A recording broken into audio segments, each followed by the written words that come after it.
Now, a sonata is a very generic term. It just means a work that is sounded or articulated by an instrument, as opposed to, again, if you're looking at for larger dichotomies, as opposed to a cantata, which is a piece that's sung.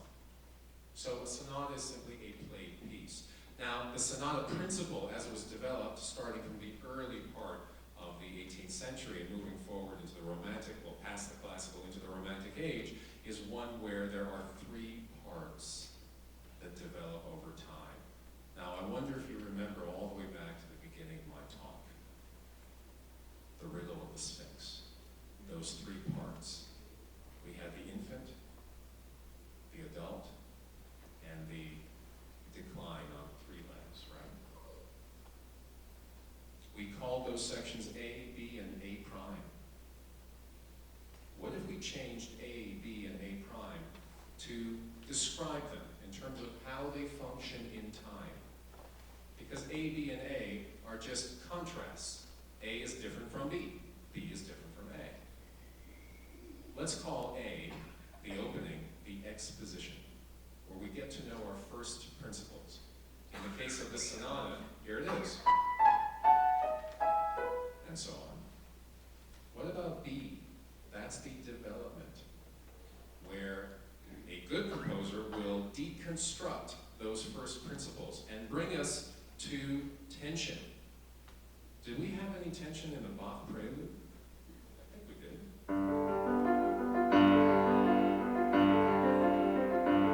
Right, remember that whole section where the dominant was in the bass?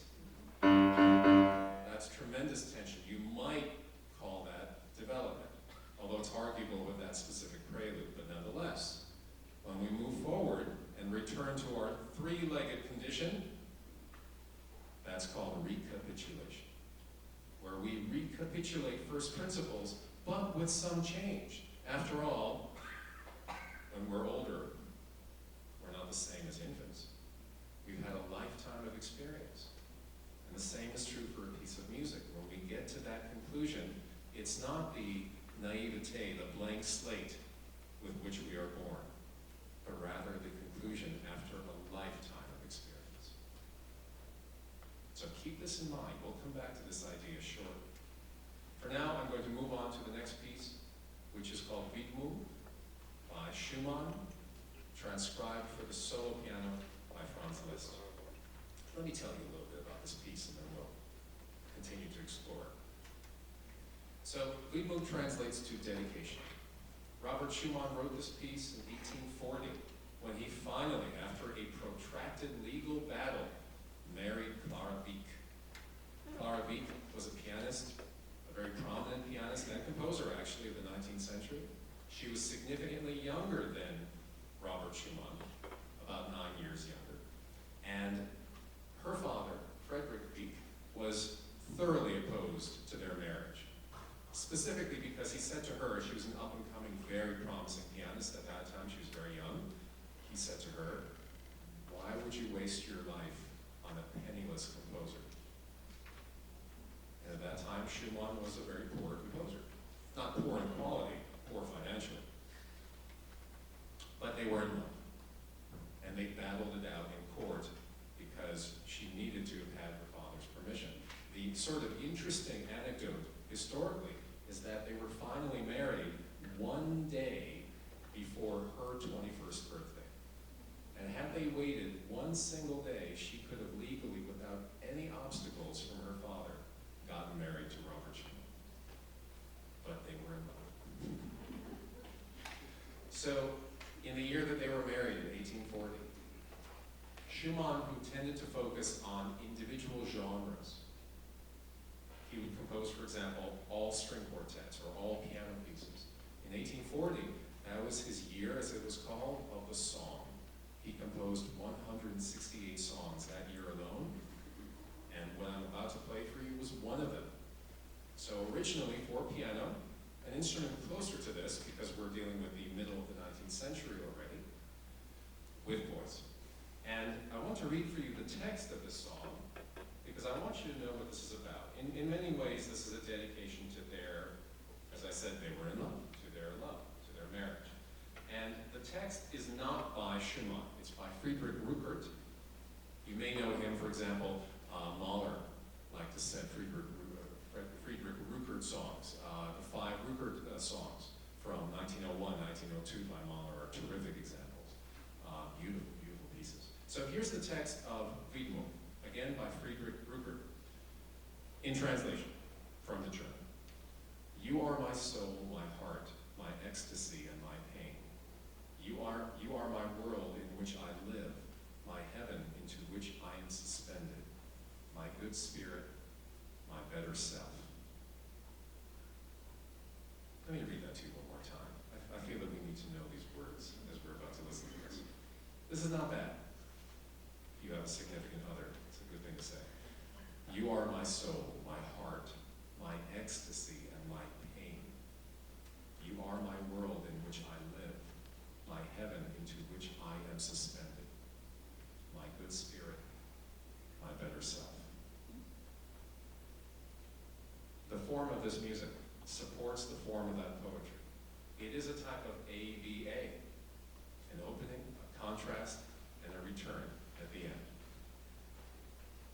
So initially, we start with this melody.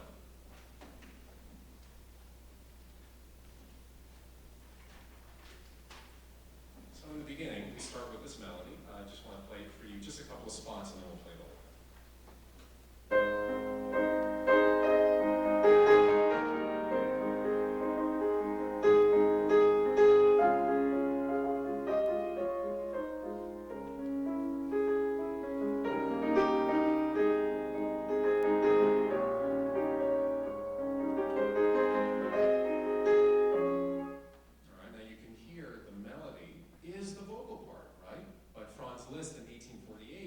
Transcribed that song into a solo piano piece. But you can, of course, hear where the voice would be. Now that's the first section of this music. In other words, A. Now section B, the contrast, sounds like this.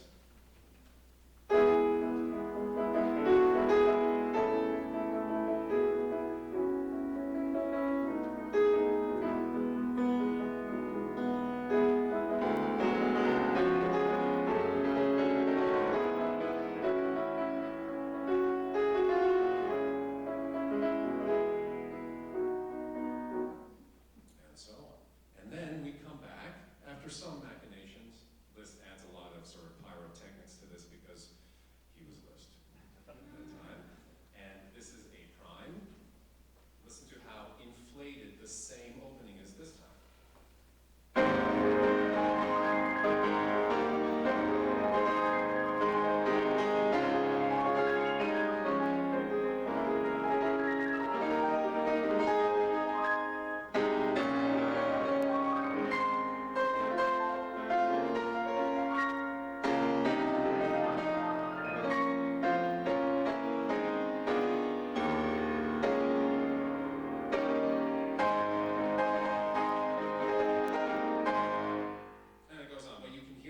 The same opening, but this time inflated because they're in love.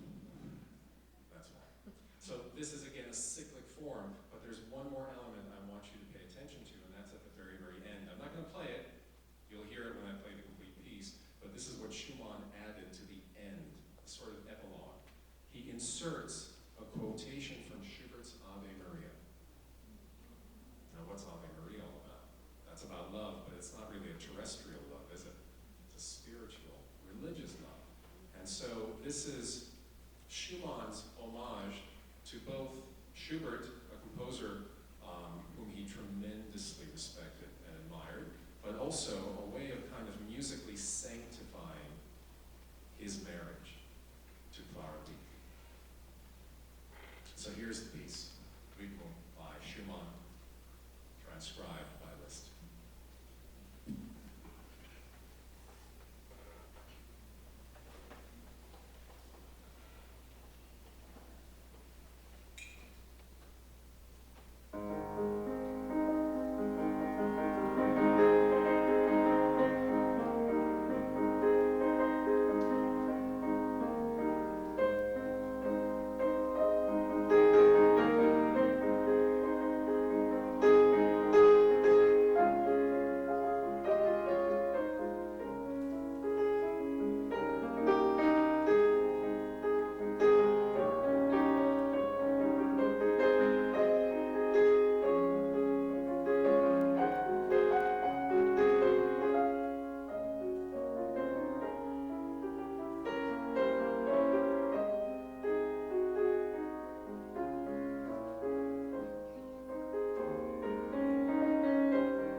next piece on our program is a very well-known piece of music by Sergei Rachmaninoff. This is his first prelude, even though it says Opus 3, number 2, but it's still his first prelude in C sharp minor, also sometimes called the Bells of Moscow. Now, one of the themes that I've been exploring with you today has been the role of the tonic, the first note of the scale. In this case, if we're in C sharp minor, here's the tonic. Something that Rachmaninoff does in this piece of music, which he composed when he was 19 years old in 1892, is he constantly returns to the tonic. Now remember that the tonic earlier, when I was talking about Bach, and to some extent with Scarlatti, represents aesthetic closure, a type of musical depth to our composition. And yet, the third note you'll hear in this piece is the tonic. Here it is.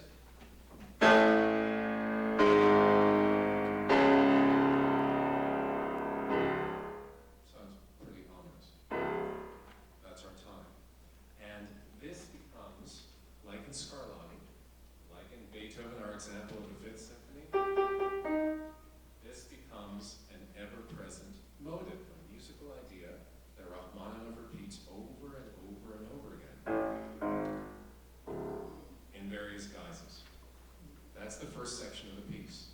Then there'll be a contrasting B section. You're getting familiar with this terminology. And then we come back to A, but this time it's inflated. Just like it was in the Schumann list example I just played for you, the opening is now inflated. And so listen carefully. I'll just play you a couple of sections and then we'll play the piece. Here's the opening, very quietly. So imagine these bells, if you will, if you want to think programmatically. Imagine these bells in the distance.